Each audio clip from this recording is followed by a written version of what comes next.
Hello बच्चों, पिछली कक्षा में हमने पाठ 9 समाप्त किया था। आज हमारा पाठ है पाठ 10 विशेषण। तो आइए बच्चों इस पाठ को विस्तार से पढ़ते हैं। पाठ 10 विशेषण। तो बच्चों विशेषण क्या है? जो शब्द संज्ञा और सर्वनाम की विशेषता बताएं वो विशेषण होते हैं। आइए पढ़ते हैं इस पाठ को। देखिए, पढ़िए और समझिए। हमारे देश का राष्ट्रध्वज बहुत प्यारा, सुंदर, आकर्षक एवं अन्य ध्वजों से न्यारा है। यहाँ एक तरफ हमें अपना झंडा जो कि भारत का राष्ट्रध्वज है वो दिखाया गया है। इसे तिरंगा भी कहते हैं। इसमें 3 रंगों की 3 पट्टियां होती हैं। बीच की पट्टी में नीला चक्र होता है। इसमें 24 तिलियां होती हैं। हमें अपने राष्ट्रीय ध्वज का सम्मान करना चाहिए। क्या हमारा राष्ट्रीय ध्वज है उसमें कितने रंग हैं? 3 और 3 पट्टियां हैं। और चक्र कैसा होता है? नीला। और तिलियां होती हैं उसमें 24। बच्चों हमें हमेशा अपने राष्ट्रीय ध्वज का सम्मान करना चाहिए। उपयुक्त वाक्यों में रंगीन छपे शब्द संज्ञा एवं सर्वनाम शब्दों की विशेषता, गुण या संख्या बता रहे हैं, अतः ये विशेषण है। क्या? जैसे हमें बताया प्यारा, सुंदर, 3, 24।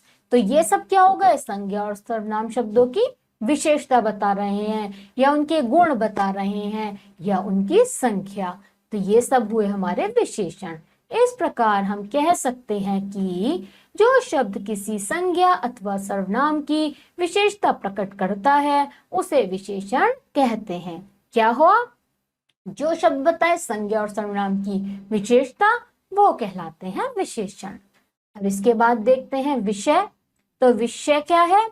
विशेषण जिन शब्दों की विशेषता बताते हैं उन्हें विषय कहते हैं। क्या हुआ? जो विशेषण है वो किसी शब्द की विशेषता बताएं वो कहलाएगा विषय।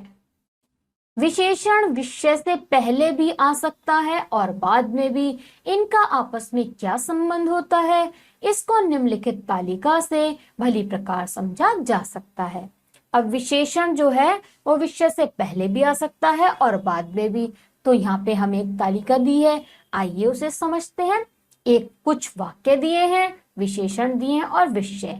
जैसे कि पहला वाक्य है मेरा घर नया है। इसमें विशेषण क्या हुआ? नया। और विषय क्या हुआ? घर। दूसरा है मैंने लाल गुलाब देखा है। विशेषण है लाल और विषय क्या है? गुलाब। तीसरा यह कमल नीला है। विशेषण क्या है? नीला। और विषय क्या है? कमल। जो विशेषण की विशेषता बताएं वो विषय है। अब यहाँ पे हमें विशेषण भी समझा दिए और विषय भी। आप सभी को विशेषण अच्छे से आते हैं और जो उस विशेषण की विशेषता बताएं वो विषय। इसके आगे आता है विशेषण के भेद। विशेषण के निम्नलिखित 4 भेद होते हैं। कितने भेद? 4। पहला है गुणवाचक विशेषण। जो विशेषण संज्ञा अथवा सर्वनाम के गुण, दोष, रंग, आकार, दशा आदि का बोध कराते हैं उन्हें गुणवाचक विशेषण कहते हैं। जैसे क्या? जो संज्ञा और सर्वनाम के क्या बता दे? दोष, गुण, आकार, दशा, वो है गुणवाचक। जैसे कि देखते हैं लाल गुलाब अच्छा लगता है। राघव ने नई साइकिल खरीदी। तो क्या हुआ? किसी में दोष बताए और किसी में उसका गुण बताया। दूसरा देखते हैं संख्यावाचक विशेषण। तो संख्यावाचक विशेषण कौन से होते हैं? जो विशेषण संज्ञा या सर्वनाम की गिनती अर्थात संख्या के विषय में बताते हैं उन्हें संख्यावाचक विशेषण कहते हैं। जैसे वह 4 मंजिला मकान है, सुरभि ने 6 केले खरीदे। जिसमें क्या हो? संज्ञा और सर्वनाम की संख्या बताई जाए वो संख्यावाचक। जैसे वह 4 मंजिला मकान है, यानी कि कितने मंजिला है? 4। संख्या बता दी ना, तो वो हुआ संख्यावाचक विशेषण। तीसरा देखते हैं परिमाणवाचक विशेषण। जो विशेषण शब्द संज्ञा अथवा सर्वनाम शब्दों की मात्रा, विस्तार अथवा मापतोल के विषय में बताते हैं उन्हें परिमाणवाचक विशेषण कहते हैं। जैसे मैंने 2 लीटर दूध खरीदा, निधि ने 5 किलोग्राम चावल खरीदे। क्या हुआ? जिसमें हमें मात्रा या मापतोल का पता लगे वो कहलाएंगे परिमाणवाचक विशेषण। जैसे मैंने 2 लीटर दूध खरीदा, यानी कि इसमें मात्रा का पता लग गया 2 लीटर। तो ये हुआ परिमाणवाचक विशेषण। चौथा देखते हैं सार्वनामिक विशेषण। सार्वनामिक विशेषण कौन सी?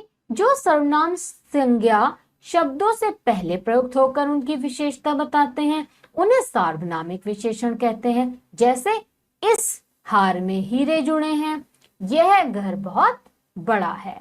क्या? जो सर्वनाम संज्ञा से पहले आ जाए, यानी कि जो सर्वनाम संज्ञा शब्दों से भी पहले आ जाएं, वो कहलाएंगे हमारे सार्वनामिक। जैसे इस हार में हीरे जड़े हैं, तो हीरे जो हार है उसे पहले ही बता दिया इस हार में, तो इसलिए ये हुआ सार्वनामिक विशेषण। अब यहाँ हमें बताई है विशेषण की रचना। तो बच्चों देखते हैं विशेषण की रचना। संज्ञा, सर्वनाम और क्रिया शब्दों में कुछ शब्दांश जोड़कर विशेषण बनाए जाते हैं। जैसे क्या हुआ? संज्ञा हो, सर्वनाम हो या क्रिया हो, इसमें क्या है, हम कुछ शब्द जोड़ दें और विशेषण बनाएं। तो बच्चों अब देखते हैं विशेषण की रचना। संज्ञा से देखते हैं कैसे हो सकती है विशेषण की रचना।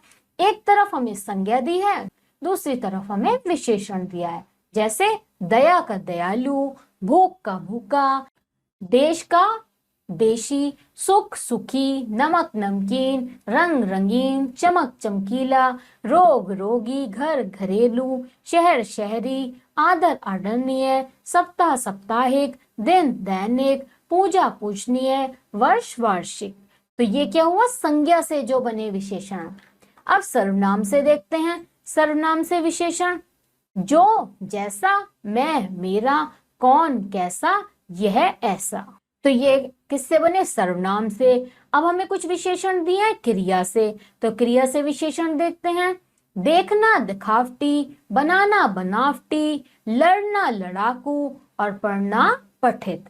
तो ऐसे करेंगे हम बच्चों विशेषण की रचना। आप इनको तालिका जो दी है उसे अच्छे से याद करेंगे।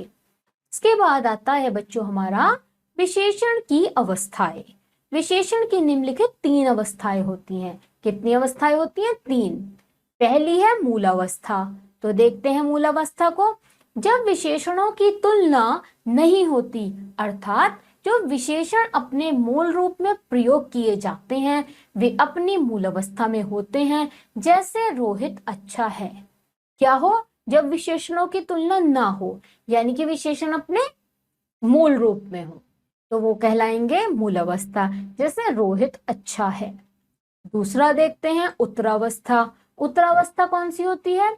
विशेषण का वह रूप जिसके द्वारा 2 विषयों की तुलना की जाए उसे विशेषण की उत्तरावस्था कहते हैं। जैसे रोहित संदीप से बेहतर है। अब किन की तुलना की जा रही है? विषयों की, 2 विषयों की, वो कहलाती है उत्तरावस्था। जैसे रोहित संदीप से बेहतर है। अब देखते हैं उत्तमावस्था। वो कौन सी होती है? यह विशेषण का वह रूप है जो किसी विषय को अन्य सभी में सबसे बढ़कर बताता है। जैसे रोहित सर्वोत्तम है। उत्तमावस्था कौन सी होगी? जिसमें विषय सभी से हटके यानी कि बढ़कर बताता है विशेषण का रूप। जैसे कि रोहित सर्वोत्तम है। ये होगा उत्तमावस्था। अब इसके बाद आता है हमारा तत्सम शब्दों में तर तथा तम प्रत्यय लगाकर क्रमशः उत्तरावस्था तथा उत्तमावस्था बनाई जाती है। नीचे विशेषणों की अवस्थाएं दी गई हैं, इन्हें पढ़कर समझिए। अब क्या है, यहाँ पे हमें तत्सम में तर लगा दिया और तम लगाकर प्रत्यय लगाया।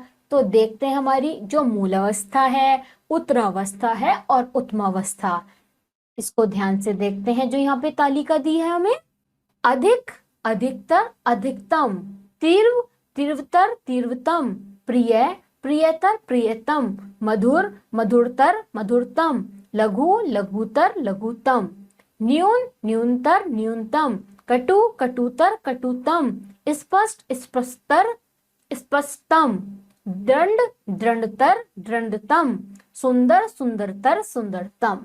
यहाँ क्या हुआ? तर और तम लगाकर हमें अवस्थाएं बताई गई हैं। इसके बाद आता है तद्भव शब्दों की उत्तरावस्था। तथा उत्तमावस्था बनाते समय मूल अवस्था से पहले क्रमशः से अधिक तथा सबसे या सबसे अधिक शब्द लगाते हैं।